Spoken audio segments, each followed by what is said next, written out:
enjoy. Our firefighters are heroes. Good night.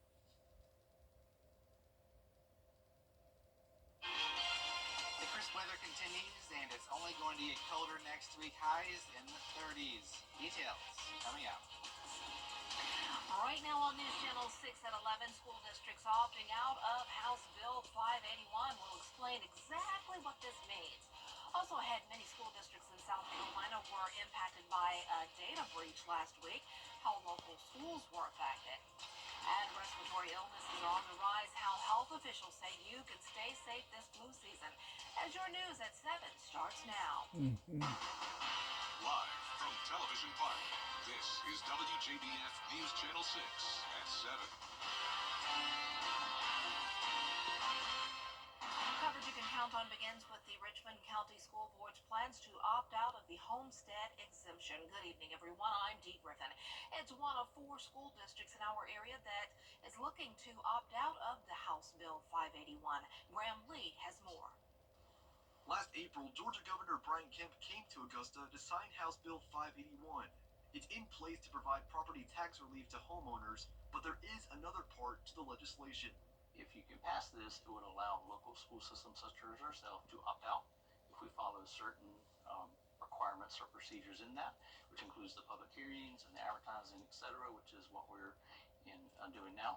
Chief Financial Officer Bobby Smith is recommending the board to opt out due to existing homestead exemptions and because the local millage rate cap is already in place. They also want to maintain quality programs for county schools, but doing that would mean higher millage rates for homeowners, which could lead to higher property taxes. So what that would do is that would increase property taxes for commercial properties, people who own rental property, agricultural land, for that. So I think it, we don't want to give up the program. So if possible, we would just increase our millage rate to offset the reduction in the taxable digest. The homestead exemption was on the ballot for Richmond County voters in November, and more than 60% voted in favor of the measure. Driving this majority in here. That's why former Augusta Mayor Bob Young aired his concerns at Tuesday night's meeting. What they want to do by opting out is go against the voice of 48,000 voters in Augusta who said, we want this homestead exemption. The message was crystal clear on November 5th, and to interpret it in any other manner is foolish. He also points out that school leaders didn't tell voters about the recommendation before the election. Smith says that's because they were still assessing the potential impact. We were still evaluating, trying to figure out what the potential impact could be before we determined what our recommendation was going to be. Listen, this legislation was passed last spring by the General Assembly. The governor came here and signed the bill. They had plenty of time to know what's in here. The school board will have 2 more public hearings next Tuesday, the 21st, and the following Monday, January 27th. School leaders will make an official decision on opting out after that final meeting later this month. Well, the number of illegal signs in Augusta, in part because of the numbers in the marshal's office, are down. As we told you, city leaders speaking out on the exploding number of signs along the right-of-ways. In the past, the marshal's office would remove the signs, but the department is down 23 employees and must prioritize duties. The marshal wants $320,000 in the budget increase from commissioners in order to fill the vacancies. As far as the marshal, as far as picking up signs, he still has a little bit over 80% of his staff. And hopefully, as elected official, just like I am, we'll find different ways of getting something done. Guilfoyle says he's waiting for the administrator's report later this month on whether the funding is there to increase the marshal's budget. Well, time now for a first look at our weather and media. All right, thanks so much. We will see in a few more minutes. Well, one of the first bills being debated in the South Carolina legislative session could affect your child's education. Caroline Yaffa tells us how it's all about the money from the South Carolina Education Lottery. The Senate Education Subcommittee and Full Committee met last week to discuss a bill on the top of Senator Greg Hembree's priority list. And now it's being debated on the Senate floor. The bill on the table involves the K-12 Education Lottery Scholarship and whether certain taxpayer money should go to private schools. Today, the Senate debated this bill. The chair of the Education Committee, Senator Greg Hembree, says this bill is crucial for low-income families. After being struck down last year by the state Supreme Court, Senator Hembree says the new bill extends the poverty level eligibility. Senator Ronnie Saab says he is very concerned that this bill was not brought through the normal committee process. Bills come before us in non-traditional ways. We don't get the opportunity to learn, to study, and then to act. K-12 education lottery scholarships provide families with additional choice for the education of their children, with a priority given to low and middle income families. Senator Hembry says even though the state Supreme Court was previously against the law, he believes it will support this bill. In Columbia, I'm Caroline Yaffa. Other parts of the bill being debated include clarifying student transfer requirements and how soon they can participate in a sport at school.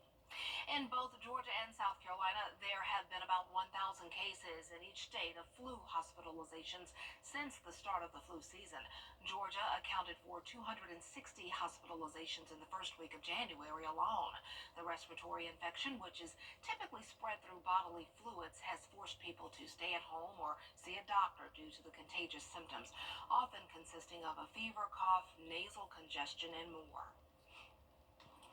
At Doctor's Hospital, we've been seeing quite a few cases of flu and respiratory-like illness. I believe we've had 400 positive tests since the beginning of December.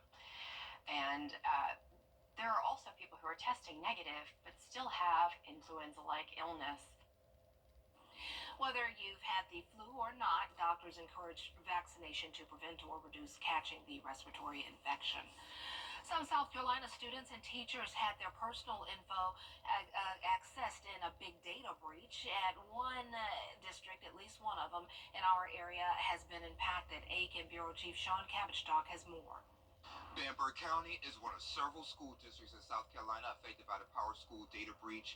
Concerns are growing over the impact on students' sensitive information. So whether it's a Power School situation or a different platform, I think these cyber crooks are out there. They're always looking to steal your information. A cyber attack on Power School may have exposed millions of student and teacher records. On January 7th, Power School told Bamberg County some families and educators were impacted. What level they breached it? Like, did they breach, employment files? Did they breach, what student records, grades? The exposed data includes names, addresses, and in some cases, social security numbers and medical information. All districts except for 4, including Edgefield schools, were affected. Did they have something in place that prevented it? And should have all districts had that in place? Or was it just a random, they just forgot to pick those 4? That was my questioning on, how did these 4 avoid the breach with Power School? And I don't know. I haven't heard. I don't know. Maybe you have heard how they avoided that. Sherry East, president of the South Carolina Education Association, wonders how some districts like Greenville and Edgefield avoided the breach. Did they have something in place that prevented it? And should have all districts had that in place? Or was it just a random, they just forgot to pick those 4? That was my questioning on, how did these 4 avoid the breach with Power School?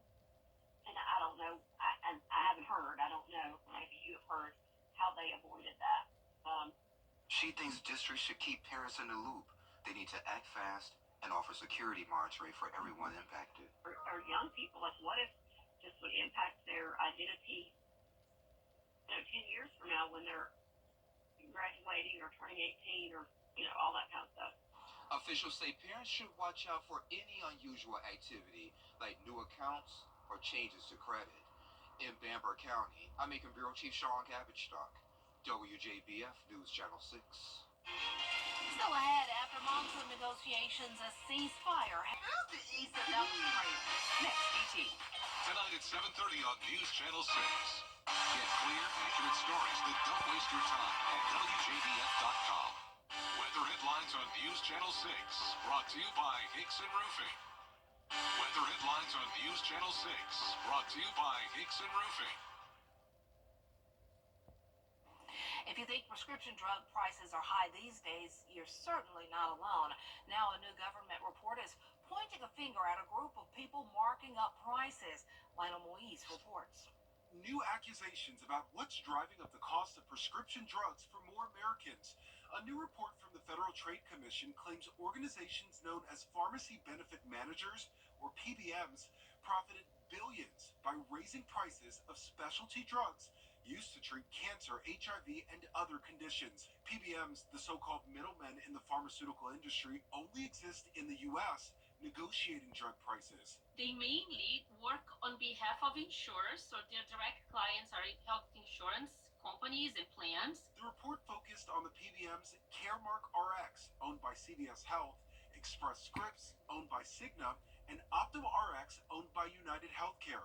The FTC claims between 2017 and 2022, those companies generated $7.3 billion in revenue by marking up dozens of drugs, some marked up by more than 1,000%.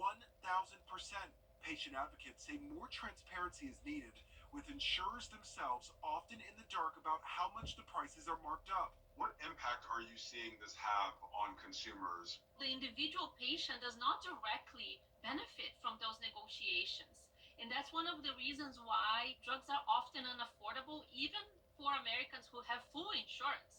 The Pharmaceutical Care Management Association, which represents PBMs, calls the FTC report baseless and without substantiating evidence. Looking to the future, critics question whether PBMs should be allowed to make a profit from their negotiations. A pharmacy benefit manager in the United States gets to get a higher revenue if they are negotiating and paying for a higher cost drug, and they get to make less money if the drugs that they're negotiating are cheaper. So that's a big problem because it indirectly incentivizes prices to remain as high as possible. PBMs have been under scrutiny in Congress, but one recent proposal aimed at improving accountability failed to advance. Lionel Moise, ABC News, New York. Hop in, let's drive, baby. Well, check this out. It's a snow artist in Greenfield, Indiana. Nice. Take a look. It's Rick Horton's home. His latest creation, a giant octopus. Look at that. He's been making epic snow sculptures for nearly 30 years, starting when he made a bust of Homer Simpson. In a post on social media, Horton says it took him about 15 hours to sculpt his latest masterpiece. Down here, by that time, the snow would have melted in 15 hours. Yeah, maybe if we see that kind of snow, we can make some sculptures. That is pretty cool. Wow. Well, before we go, I need to send a special shout out to the ladies of Alpha Kappa Alpha Sorority Incorporated, my amazing sorority and my sorority sisters. Congratulations on 117 years of service, scholarship, and sisterhood. So, ski-wee, my sorors. Well, this weekend, we got some rain Saturday. Next week, we have cold. Maybe some wintry weather. We're still fine-tuning that. I hope to bring people snow, but right now it could be a little bit of a mixture of sleet, freezing rain, snow. Sort of like what we saw last Friday? Yeah, we'll have to fine-tune that. Okay, well, you work on that. Yeah, I want all snow, but maybe we'll see. All right, thanks so much for joining us. Well, have a great night.